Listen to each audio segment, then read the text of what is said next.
Next item of business is a debate on motion 22392 in the name of Ian Gray on a motion of no confidence. I would invite all members who wish to contribute to this debate to press their request to speak buttons as soon as possible. And I call on Richard Leonard to speak to and move the motion. Thank you, Presiding Officer.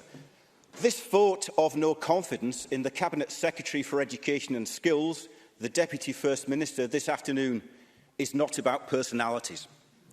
It is not about retribution for what happened last week with the SQA shambles. It is about the principle of the democracy and accountability of the Scottish Government to this Scottish Parliament. It is about a time of reckoning for a long line of failures. But more importantly, it is about the future of our schools, of our pupils, of Scottish education. The basis of a minister's mandate is clear. The Ministerial Code sets it out. The First Minister is responsible for the overall organisation of the government and appointments. Ministerial appointments are subject to approval by Her Majesty. Before seeking approval, the First Minister must secure the agreement of the Parliament. It is this agreement that we wish to withdraw. The responsibility of individual ministers for their own conduct and that of their departments lies at the very heart of accountable and democratic parliamentary government. We do not accept, under clause 1.6 of the Ministerial Code, that the Cabinet Secretary for Education conducted himself in line with that code. He has failed in justifying his actions with respect to the SQA results fiasco to this Parliament and to the Scottish people. And as a result, Mr Swinney no longer commands the confidence of this chamber.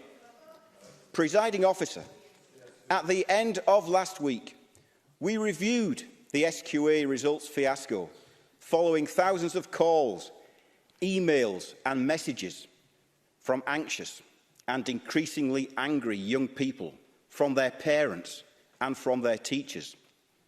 And having reviewed it, we decided that we had no choice but to table this motion of no confidence. This is not a decision that we took lightly. Motions of no confidence have been laid only sparingly in the history of this Parliament. Of course, the restoration of pupils' achievements based on the assessment of teachers who know them, but more importantly, who know their standard of work inside out, is a victory for fairness, for common sense, and above all, it is a victory for all those young people who refused to take this injustice lying down. What it is not is a victory for the Education Secretary, who only jumped to action when his own job was on the line. Some MSPs may think this means that the Cabinet Secretary is fit to continue in office, but many others of us believe it is all the more reason why he must go. Just yesterday, the head of the SQA told a committee of this Parliament that while she regretted the experience some pupils had had, the SQA had received a commission from the Scottish Government which it had done its very best to deliver, in her words. So clearly, the SQA believes that the responsibility for this results fiasco falls on Mr Swinney. But it begs so many questions about how it came to this. And perhaps the Education Secretary can explain why he did not listen to warnings in April, in May, in June, in July, that this is exactly what was going to happen. And when it did happen, why did he not act immediately?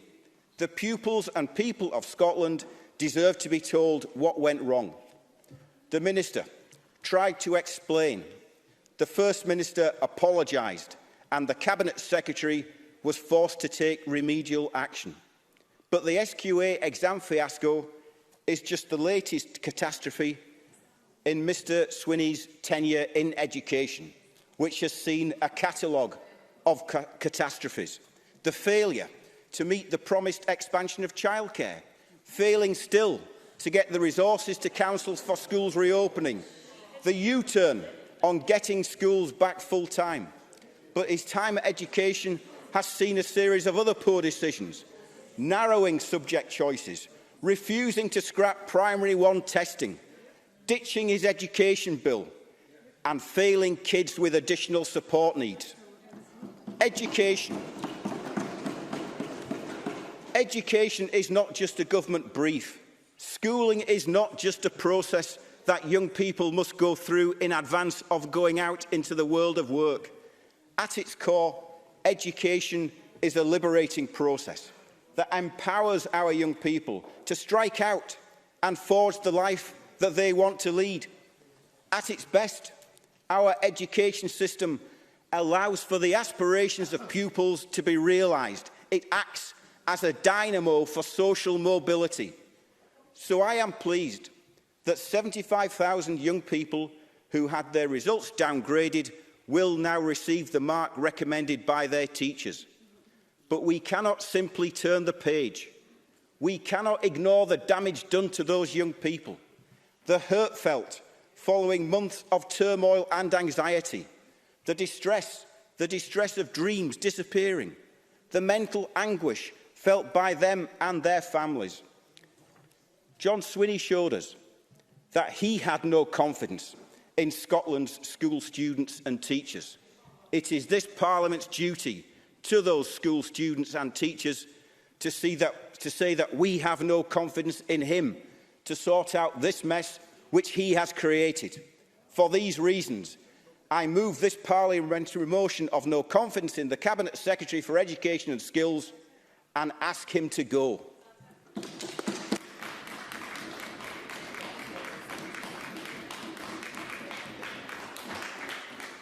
Thank you. I call on the First Minister, Nicola Sturgeon. Presiding Officer, I oppose this motion and express my confidence in one of the most decent and dedicated people in Scottish politics.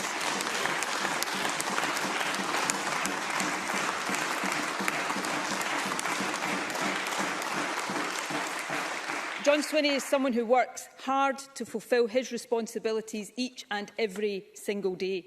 But when he gets something wrong, he has the humility to say so and to put it right. In my book, Presiding Officer, that is a strength. The last few days have been more difficult than they should ever have been for many young people in Scotland. I know that, and I am sorry, and so is John Swinney. The situation created by COVID is unprecedented in the history of Scottish examinations. In a unique set of circumstances, we took decisions that we considered on balance to be the right ones. These decisions were, as has been commented upon by others, broadly the same decisions reached by different governments of different party colours in England and in Wales. I'm not going to dwell on that point today, but it does speak volumes about the motivations and the priorities of the opposition in this chamber.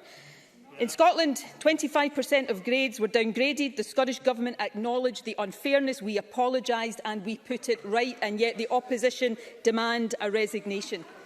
In England, closer to 40% of grades have been downgraded, and as yet no comprehensive solution has been offered. But from the Conservatives, we have weasel words. And Labour, who lodged this motion before even waiting to listen to the solution at UK level, are today calling for the same solution as has been put forward in Scotland, rather than a ministerial resignation. Why, Mr Gray, is that the case? Ian Gray.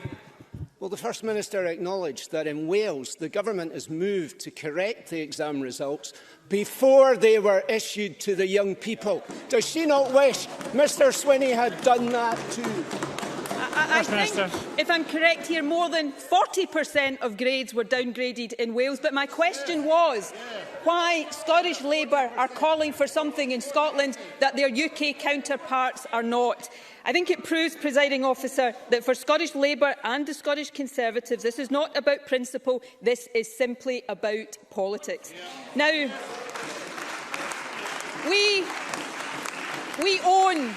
we own our mistakes, so should they. I readily acknowledge that we focus too much on the system and not enough on individuals. A desire to avoid something that would look like grade inflation meant students lost out in grades that their teachers believed they deserved. And the statistical model used meant more students were downgraded in poorer areas than in other parts of Scotland. That was wrong, which is why the Deputy First Minister set out a solution on Tuesday and restored the grades of young people, across, not just now, across the country. And to those who say, and who will quote us in support of that view, that these awards are now too generous, let me say this. I've reflected hard on that point over this past week and come to this conclusion, and I do regret that I didn't come to this conclusion more quickly.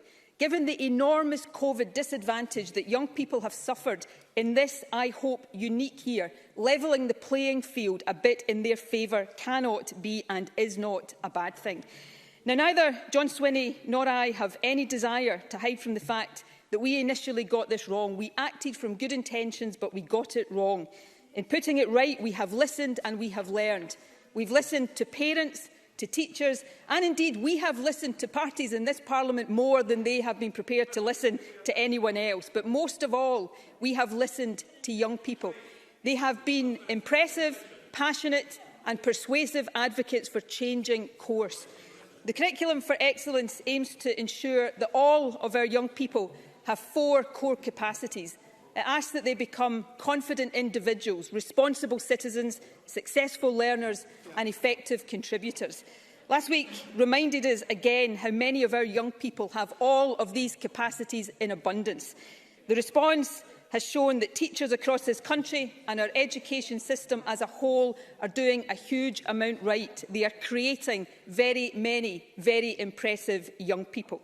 And, Presiding Officer, we should think, all of us, about what lesson we want to take from all of this.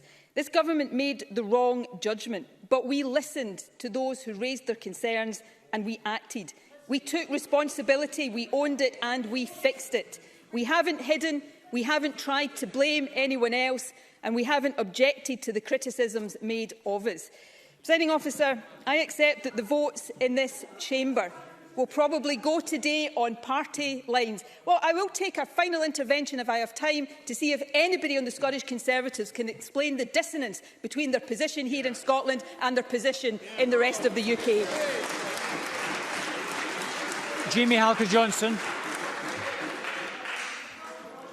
The First Minister and the Deputy First Minister have both apologised to pupils, to parents, to teachers. But has the Deputy First Minister apologised to you? And did he offer his resignation to you? First Minister. The Deputy First Minister is probably the most honourable individual I have ever known in my life, perhaps something the member finds difficult to understand. But I think, Presiding Officer, to let me conclude, that those watching outside this chamber, for them, one of the questions thrown up by this motion today is what exactly do we want our politics to look like? Fundamentally, my view is that making mistakes in unique circumstances, acknowledging those mistakes and fixing them is not a sign of weakness. It is a sign of a system that works and of a minister who, when a mistake is made, takes the right approach. In the midst of a global pandemic, neither our education system nor indeed our politics will be made better by a resignation over a mistake which has been corrected. And, Presiding Officer, hopefully it's because in their hearts they know that to be true, rather than sheer hypocrisy, that explains why none of these opposition parties are calling for resignations of their own colleagues in other parts of the UK facing even bigger problems. For all of these reasons, Presiding Officer, I wholeheartedly oppose today's opportunistic motion.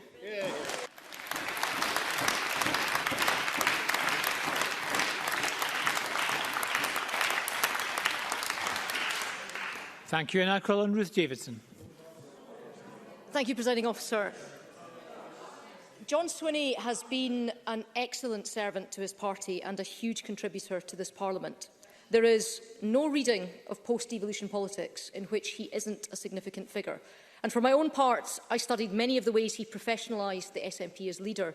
And while the 2003 election didn't reap dividends for him, his management set up his party to win in 2007. When Nicola Sturgeon went into her first Scottish election as leader, claiming that education would be the defining mission of her government, it was natural that she turned to her diligent, capable deputy to deliver. It should give nobody who cares either about the future of our young people or the importance of this Parliament any pleasure to speak in today's debate. But neither does that displeasure negate the fact that the Education Secretary's failings are so great and the damage to his authority so fatal that he simply has to go.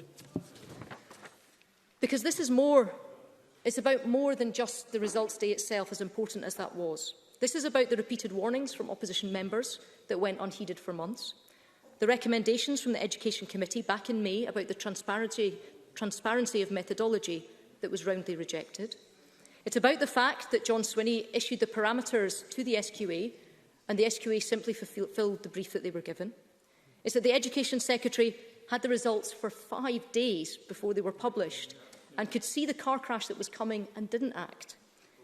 When faced with thousands of students whose dreams were dashed, he dug in and defended the system over the pupils. A system that entrenched educational inequality and meant that for some, there was nothing, literally nothing, that they could do to succeed. And when presented with clear analysis showing children from the most deprived areas were hit more than twice as hard as the more affluent counterparts, he went on the nightly television news to deny it, saying the data does not bear that out, when that's exactly what the data did do. And it was only after opposition parties raised the issue of a vote of no confidence that the government's position radically changed. Suddenly, instead of digging in, it was an apology and a total U-turn. A course of action described just days before as having a real credibility issue was now the way to fix an inadvertent mistake.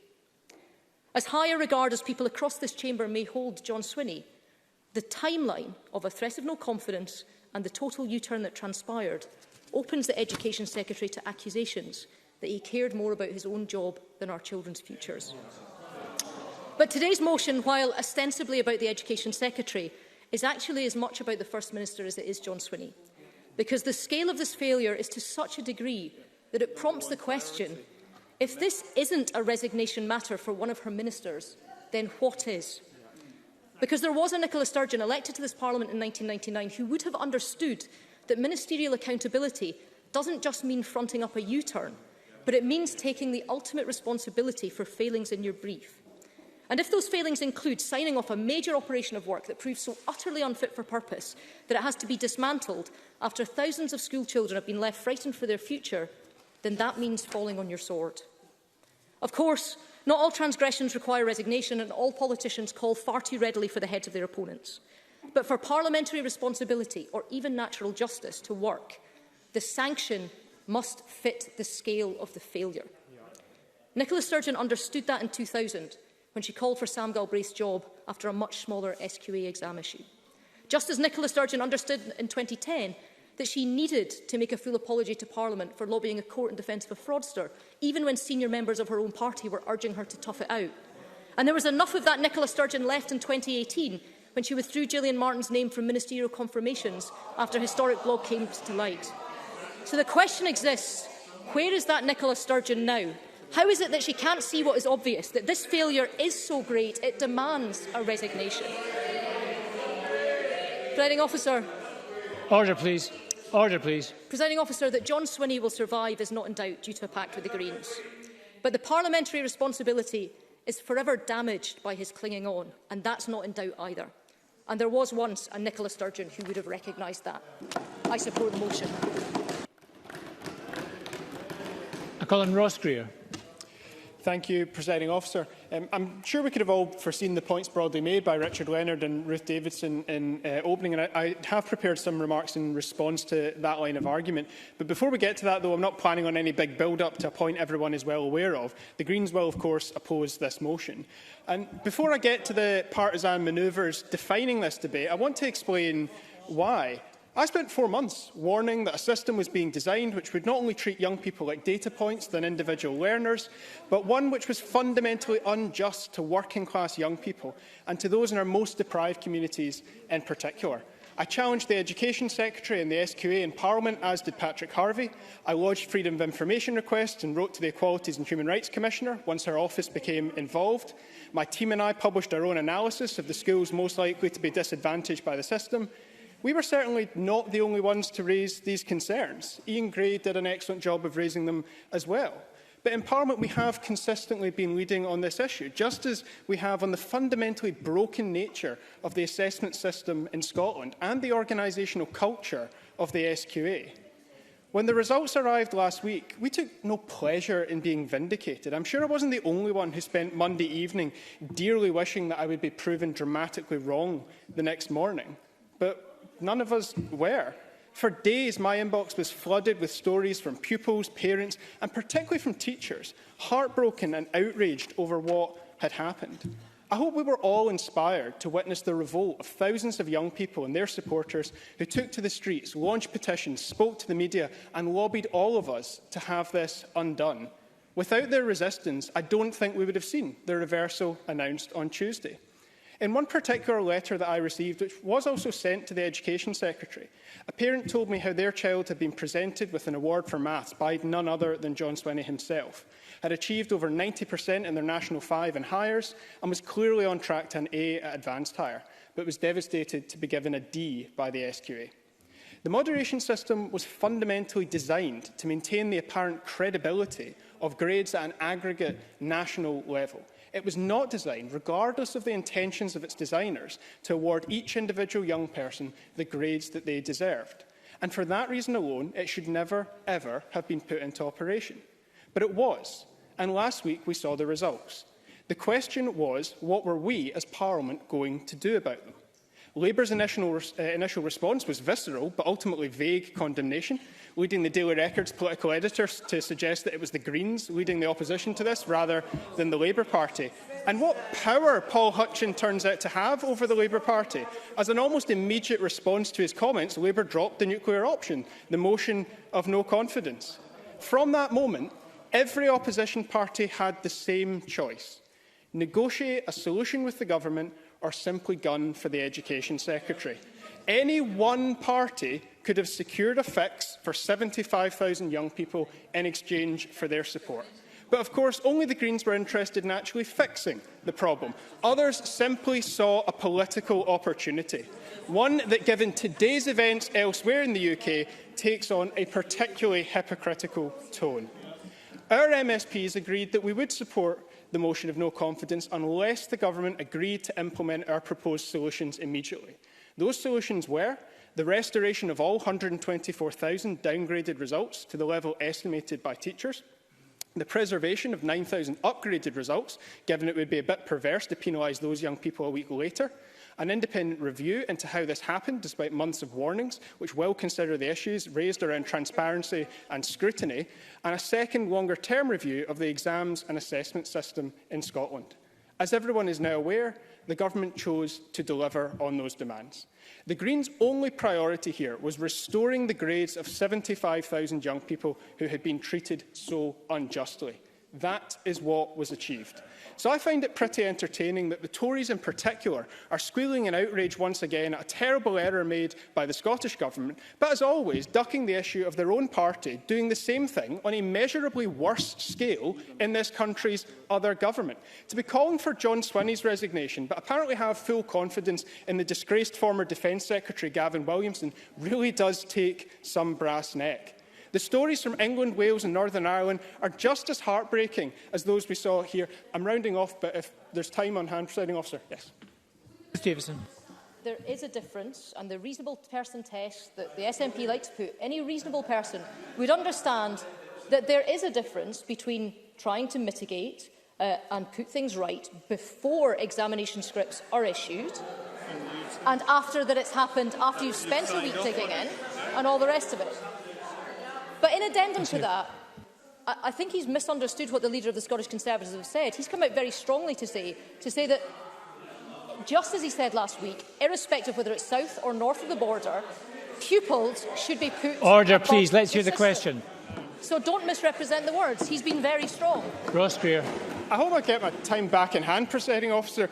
Ruth Davidson is trying to give some kind of impression that Gavin Williamson saw the problem that was coming and acted to fix it. No, he did not. Gavin Williamson was making statements to the press saying any attempt to fix this would somehow give young people grades they didn't actually deserve. What is What has come about in England today is demonstrably worse. It is the same error in principle, but measurably, proportionately, quantifiably worse than what has happened in Scotland. No government in the UK is free from blame in this entirely foreseeable and avoidable debacle. The difference so far in Scotland is not only did the Greens use our position to make sure the problem was fixed, but the First Minister and the Education Secretary have both held up their hands and apologised.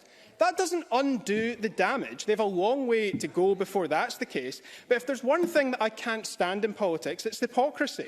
And looking around at the two-faced positions of other parties in this Parliament today, I see more of that than I do a sincere interest in the best interests of our young people. And the Greens will have nothing to do with it. Thank you. Thank you. I call Willie Rennie. I like and respect John. He has been a good public servant over decades for his party and the government. He is respectful of us too, often polite and engaging in debate. But I'm afraid to say he is losing the confidence of thousands of teachers, lecturers, pupils, students, staff and parents. This is not just about us. This is about the organisation that he leads. It is right to have government that listens and responds, that is agile and not stubborn and intransigent. But when the policy direction is constantly changing in an erratic and uncontrolled fashion, it has a debilitating effect on that organisation. The organisation just does not know what to expect next and loses confidence in that leadership. That has been happening to John Swinney for years now. This is not just about the exams. The Education Bill, a signature piece of legislation deemed essential, it was later abandoned. The Curriculum for Excellence, an initiative that had political buy-in beyond the government, but was so poorly implemented it has been diminished. Testing, pulling out of international tables and abandoning surveys in favour of individual testing, more akin to the kind of thing that Margaret Thatcher would bring in. This was dramatically different direction from when he led his party in opposition. The decision to ditch blended learning as the preferred option just before the summer recess left teachers and staff flummoxed and angry that they had wasted so much time readying schools. Then the exams, the trigger for today's debate. Others have pointed to the repeated warnings and the alternative options offered, both of which were rejected by the Education Secretary. And they were right. They also point to the distress and anxiety suffered by students and their families and teachers. And they're right about that too. But it was two factors for me that are even more significant. Firstly, John Swinney told the Chamber this week that he was only first aware of the impending issue a week before the results were published. In this exceptional year, when exams were cancelled, when the system was turned on its head, he only made himself aware 1 week before the results came out. That he does not see this as a problem is a major error of judgment in itself. He should have asked before he was presented with the results, when the point of no return had passed. Secondly, was even more recent. When the results were published, he hailed them as a success and rubbished any other process as not credible. Yet he has now embraced that alternative, which he has previously condemned.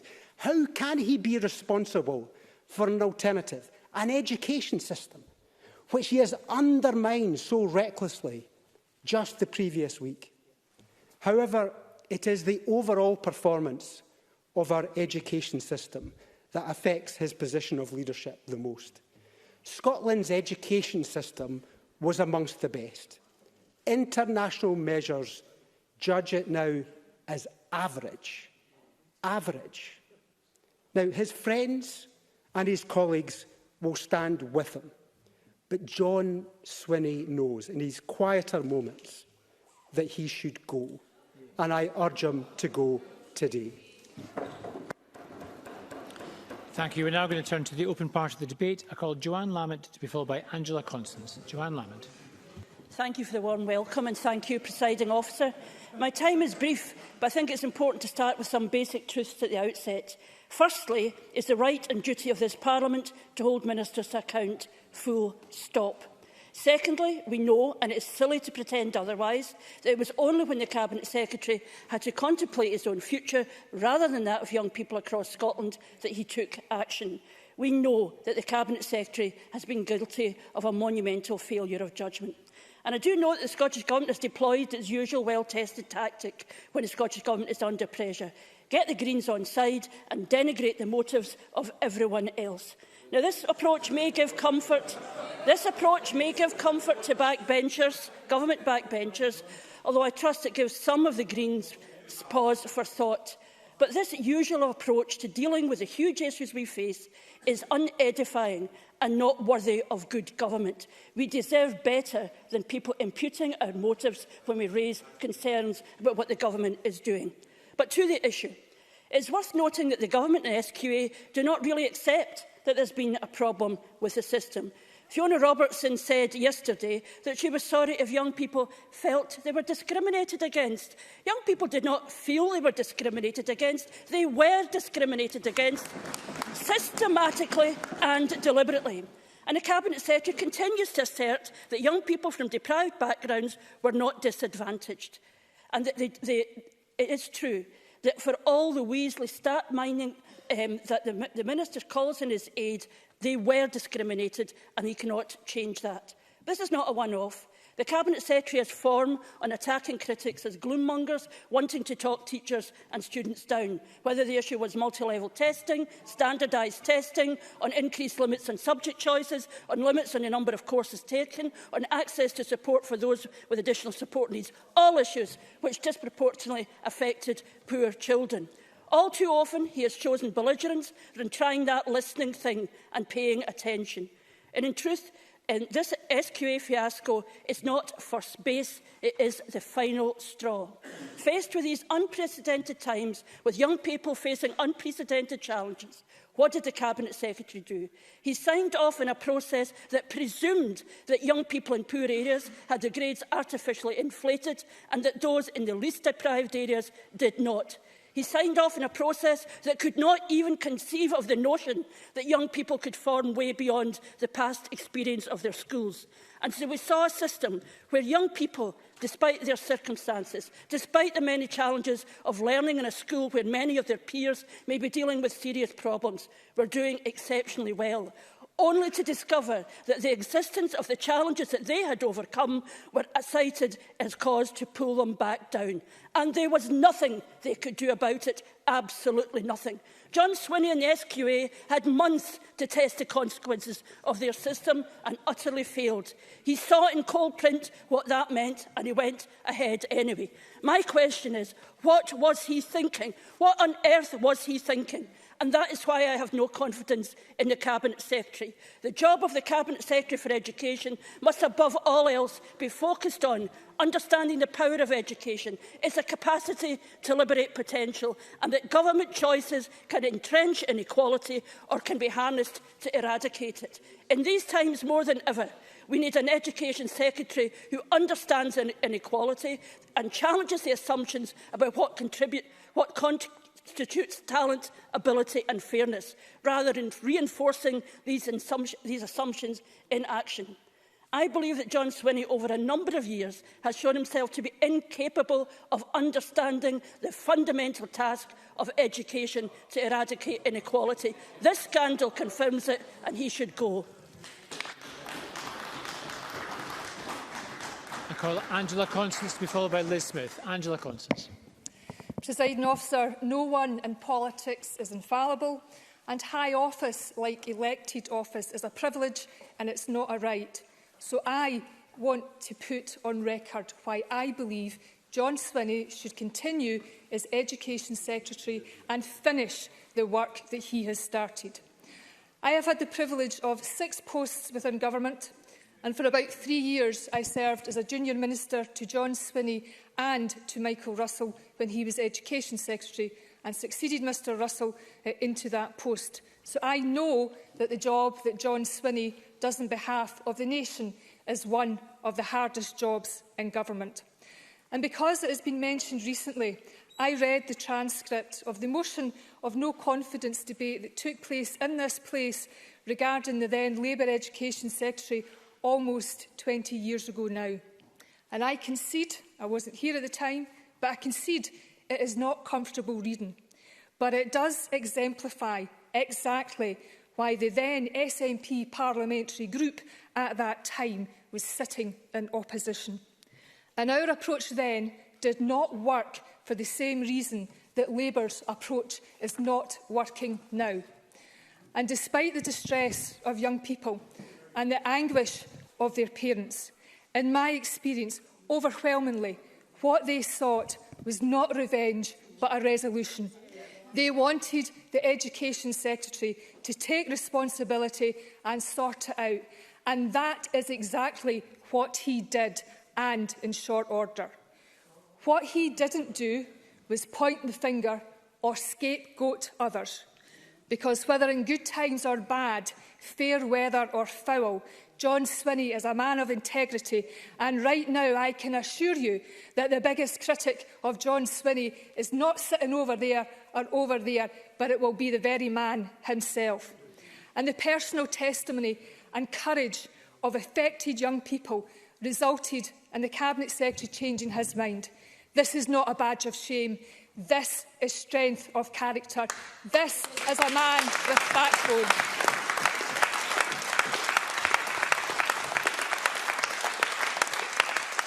Politicians may scream U-turn, but in the real world, doctors, nurses, teachers, social workers, business people and even young people themselves understand that even with the best of intentions, mistakes are made. And what matters most is for politicians to really listen, and when they say sorry, to mean it, and most importantly, to back up their words with deeds. And that's what people have seen and heard from Mr Swinney this week. A man who can put himself into the shoes of others and who conscientiously engages and wrestles with the difficult decisions. And I support his conclusion that our overriding consideration is that we cannot and must not risk our young people, particularly those from working class backgrounds like mine, losing faith in our education system, to be left behind believing that no matter how hard they work, the system is against them. And while exam outcomes in other parts of the UK might be informative and they might be of interest to some, they have never, for me, been the barometer of performance for what I expect of this government, or indeed a defence for the Scottish Government. But I'll tell you this, if Douglas Ross and the Tories had even a tenth of the integrity of our Deputy First Minister, my word, they would be in a different place today. Presiding Officer, this year has been truly unprecedented, but some of the decisions that have had to be taken in education and across government could just lead to more lasting and radical change. And in my view, Mr Swinney, a man of unwavering integrity and intelligence, should finish what he has started. Thank you.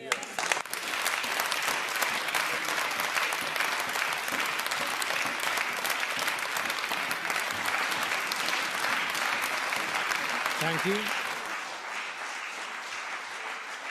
Thank you. I call Liz Smith to be followed by Annabel Ewing. Liz Smith. Thank you, Presiding Officer. In the many years that I have known John Swinney, and especially in the time that I was privileged to be shadowing him in the education portfolio, he was a man who consistently said that he wanted to be judged by the evidence. Evidence about the outcomes for young people, and evidence presented by teachers who he rightly argued are those best placed to know their pupils. And it's to that evidence that I turn now. On the 21st of April, John Swinney told the Education Committee that it was not a case of saying, and I quote, how a school did in the past determines how it does today. Yet the very next day, that statement was countermanded by SQA. On the 1st of May, Fiona Robertson of SQA said, and I quote, "An estimated grade is not just the result of one prelim, exam or project, but one which is based on all activities across the year. That meant to most teachers that they could use internal standardised assessments to assist with their estimates for individual pupils. But they were also told by SQA that they would take no responsibility for looking at these standardised assessments. That created confusion, something that was raised by teachers at the Education Committee. And then thirdly, regarding the case of the SQA saying, we will enter into a professional dialogue with a school if the shape, distribution or volume of attainment at that school looks very different from how it looked historically. But we were left with no idea if that happened and how many schools were actually asked about any anomalies.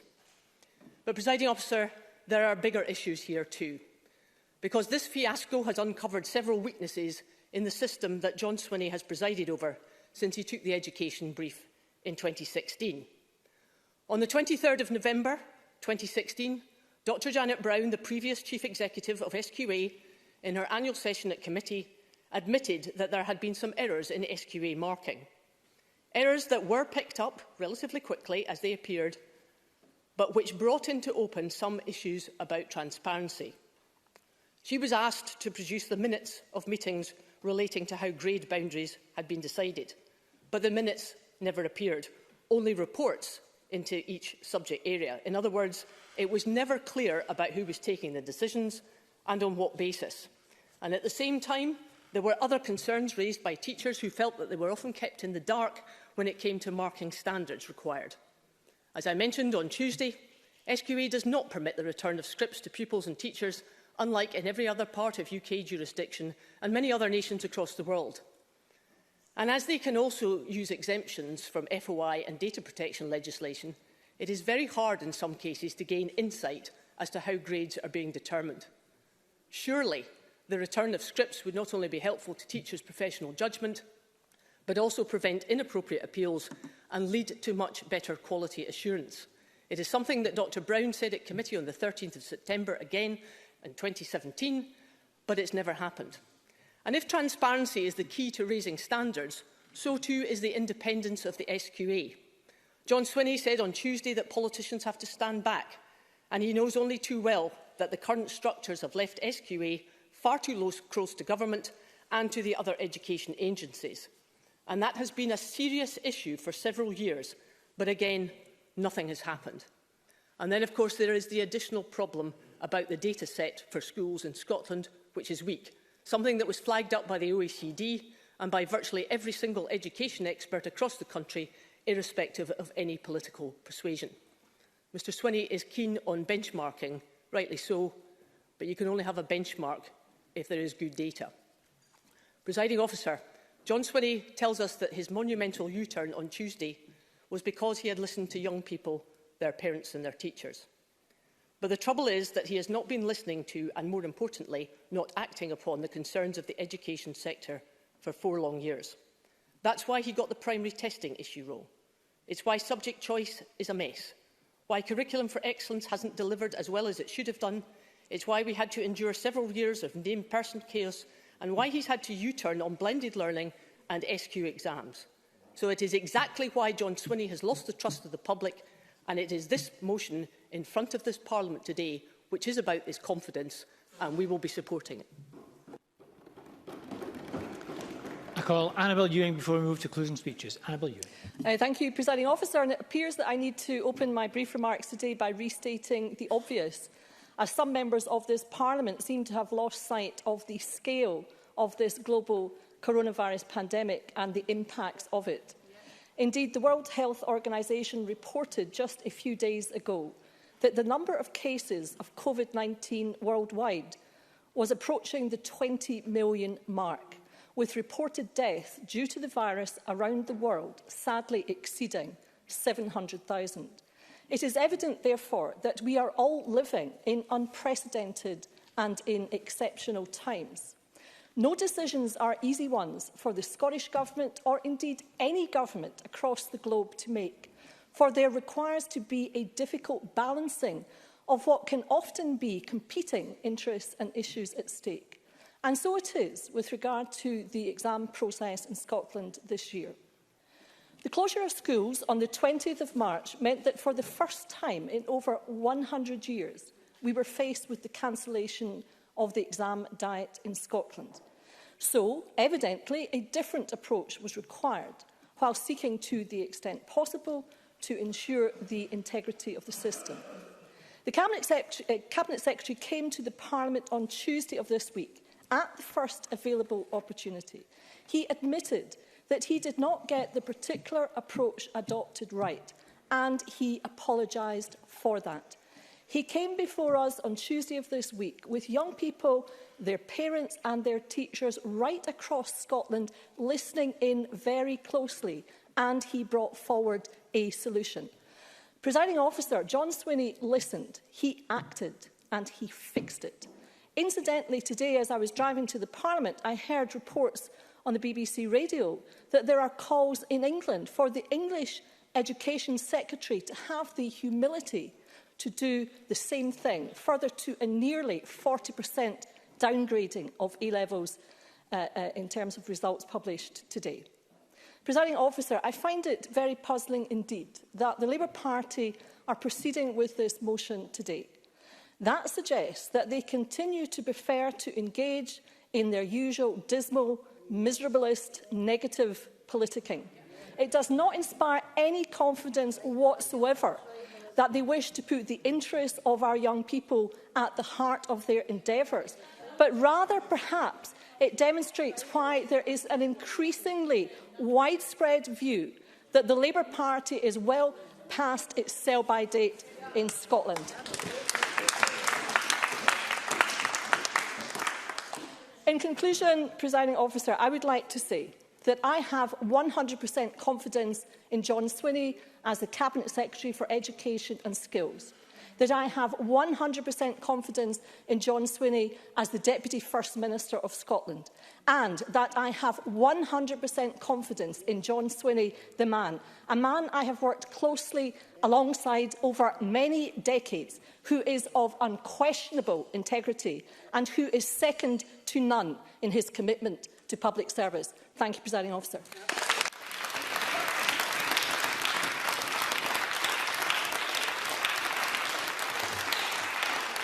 Thank you. We are now going to move to closing speeches. Our first from Jamie Green, who's joining us remotely from his constituency. Jamie Green.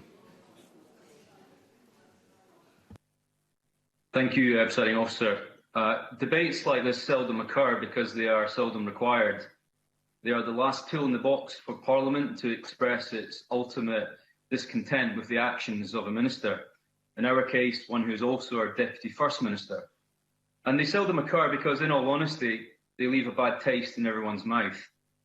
They are unpleasant because they're usually the end product of a sequence of events, not one mistake or failure, but years of them.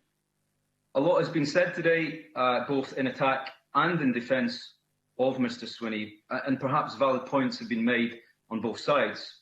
But this has to be a decision that Parliament takes based on the evidence alone, and the evidence is undeniable.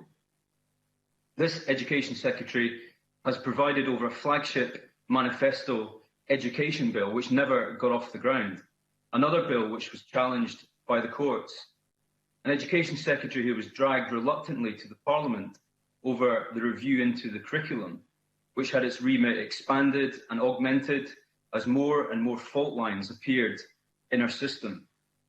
An Education Secretary is now trying to bury that report until after next year's election, who promised Scotland's parents funded childcare and was repeatedly warned and defeated by this Parliament long before coronavirus that it could not and would not be achieved, who pulled the rug from right under the feet of working families, who promised blended learning, which saw plans emerge for just 1 day a week of schooling in some parts of the country. How can that be acceptable to him or to any of us, who oversaw falls in literacy and numeracy standards and well-established international league tables year after year, who made painful progress in closing the attainment gap in Scotland, who was forced into a U-turn over an exam system which, under his direction, marked down those in our most deprived communities the most. Neither the First Minister nor the Education Secretary have apologised for any of that today. And the defence, what about in England, simply doesn't wash out there in the real world, because the job of this Parliament is to hold this government to account.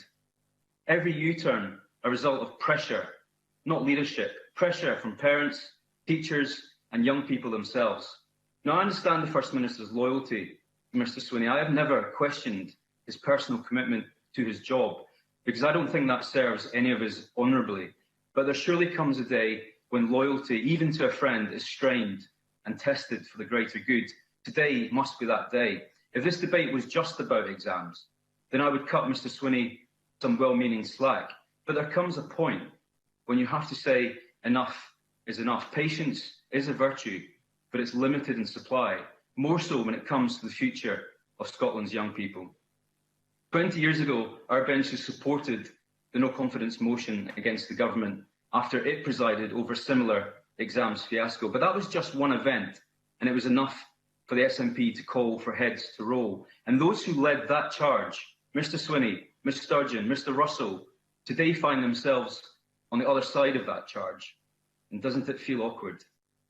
Let me say also directly to the Green Party, who may have been appeased by the events of this week and who will save the day for the government benches, you too surely must accept that this is last chance saloon for Mr Swinney, because actions speak louder than words. Where do your loyalties lie? Is it with the Minister or the young people that you claim to defend and support so vocally?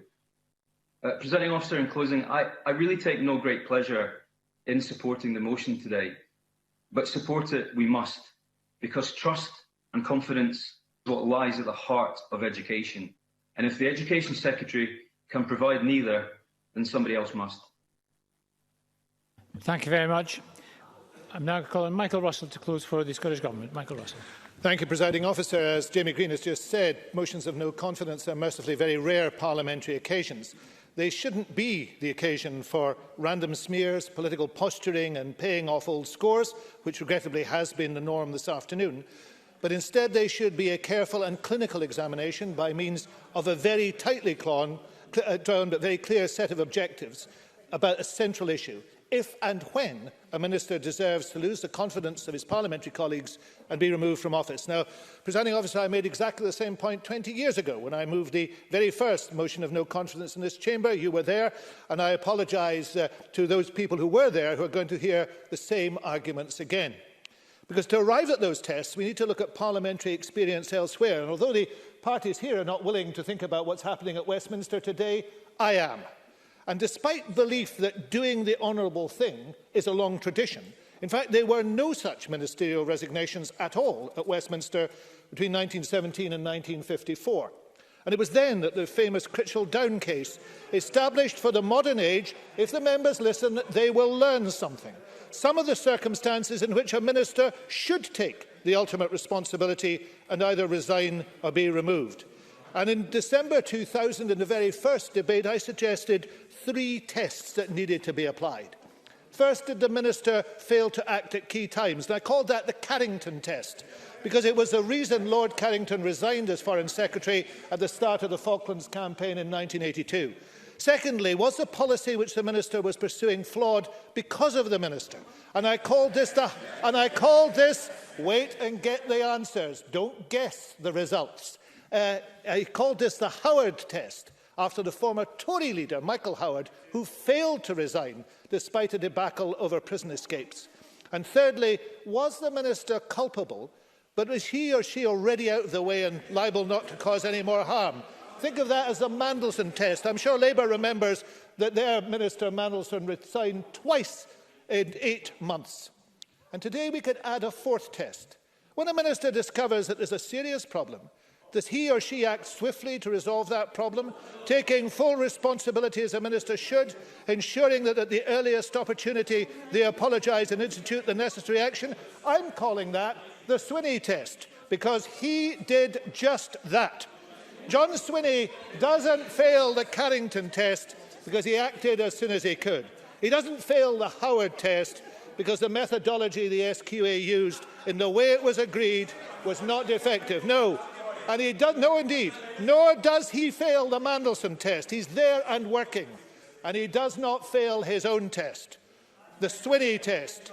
He did the thing I would always have expected from a man of integrity. He took responsibility and then he took action to make a difference to those affected. So on any objective measurement, applying any objective tests, he has no case to answer. We could, however, apply some other tests, particularly to those who have been baying for his blood this afternoon. We could try the Lamont Gray test. Is the proposer of the motion blinded by bitterness at their own political failures? Oh, well, sorry, 2 ex-Labour leaders. There's a lot of them about. The Davidson test, the Green test, is the political ambition so great they don't care about the damage they are doing to either the system or the individuals. Or the Rennie test is the position adopted just in an attempt to get noticed. Anyone who votes for this motion tonight is failing those tests. Presiding Officer, John Swinney has shown himself to be much, much bigger than his accusers. The pupils and the families affected, the really important people, have already shown their appreciation of what he has done. And I hope this chamber is listening to them and not to his discreditable and discredited accusers today. And in doing so, this chamber should apply one final test. I'll call it the Glover test, after the Church of Scotland minister in Perthshire who tweeted it on Tuesday night. And these are his words. I want John Swinney to stay. Otherwise, it's a culture where if you lie and deny, you can stay. But if you admit and address, you must go. I would ask this chamber to rise above the noise and unpleasantness of this afternoon. Let's do what I think Scotland wants and apply the Glover test. Let's not accept that Scotland's a country that prefers lying and denying to admitting and addressing. Let's aspire to something better than bitterness and bile. This week, John Swinney, for the sake of 75,000 young people, admitted and addressed. That is precisely what we should want from our leaders. And that is what this leader did. And that is what this Parliament should ringingly endorse today.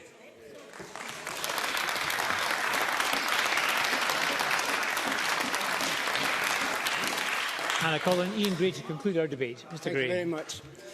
Action has already been taken to restore confidence in the Scottish education system. However, there is something else in which confidence must be restored. The notion that politicians, when found wanting in their obligations, should take responsibility and that the buck stops with those who are ultimately responsible. That may be an old-fashioned notion, but it is one that the Scottish people hold dear. It is faith in that basic principle of democratic accountability that will be restored in the chamber today if the motion is agreed to.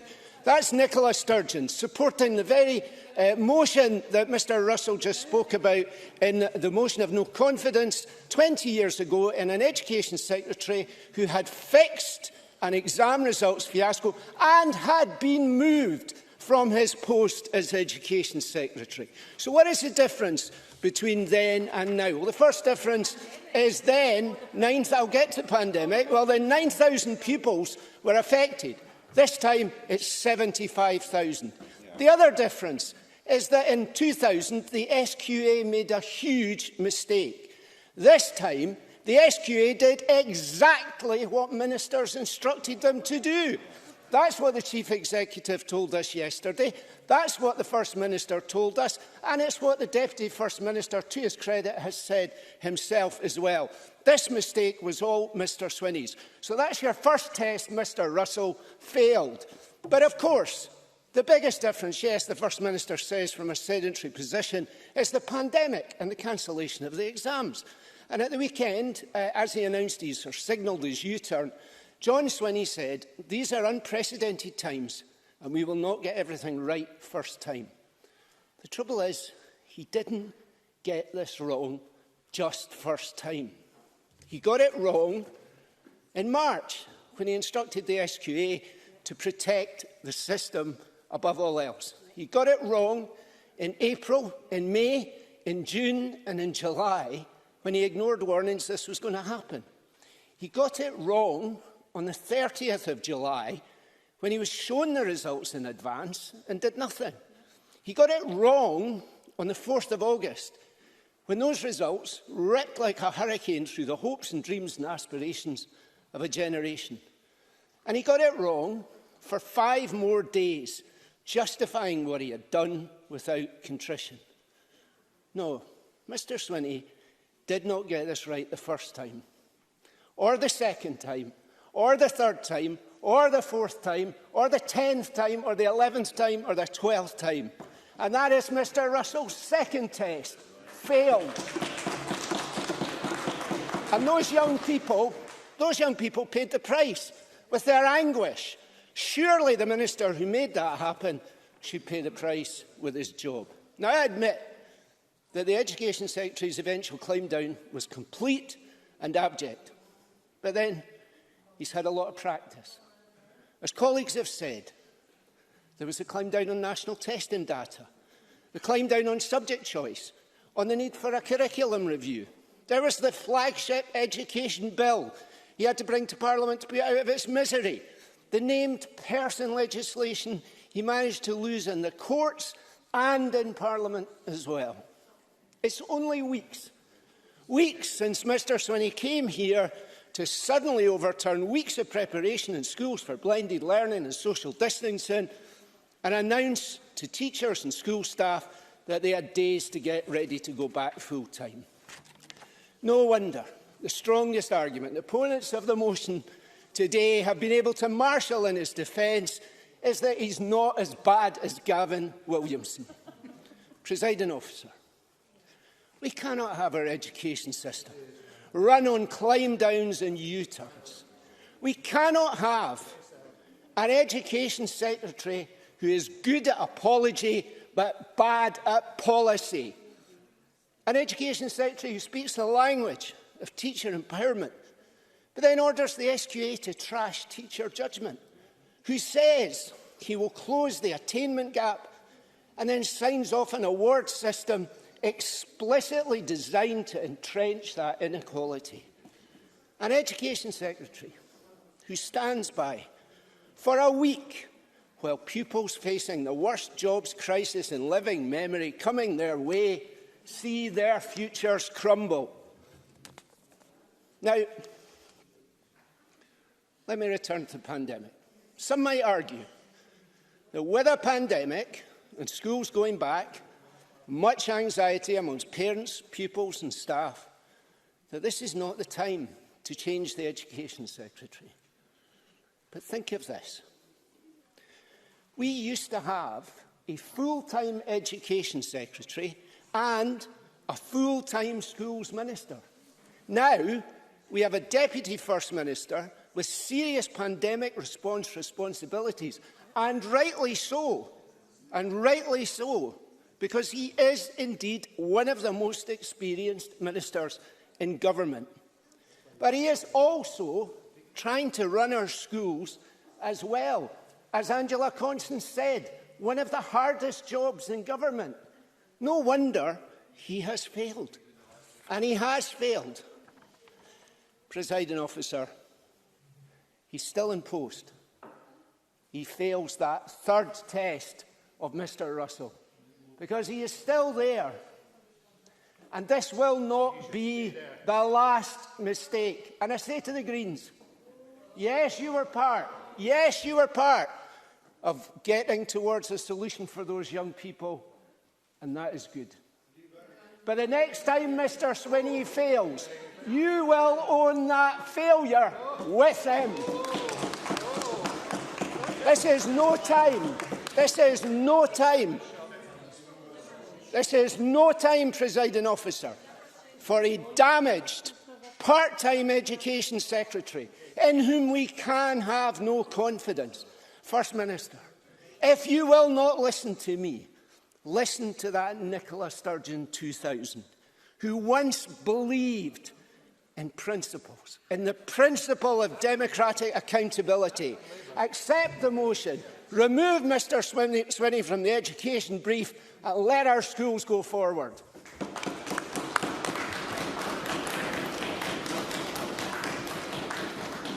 Thank you very much. That concludes our debate on the motion of no confidence. We're going to move on now to the next item of business. The next item is a consideration of Parliamentary Bureau Motion 22424 on committee membership. Could I call on Graham Day on behalf of the Parliamentary Bureau to move this motion? Thank you very much, Minister. The question on this motion will be put at decision time, to which we now come. There are two questions tonight. The first question is that motion 22392 in the name of Ian Gray on a motion of no confidence be agreed. Are we all agreed? We are not agreed. Now, this is only the second time that the Parliament has had the opportunity to use the new digital voting system. I'm sure that members will understand if I suspend proceedings for a short technical break to make sure that all members, not just in the chamber, but those joining us from their constituencies, are familiar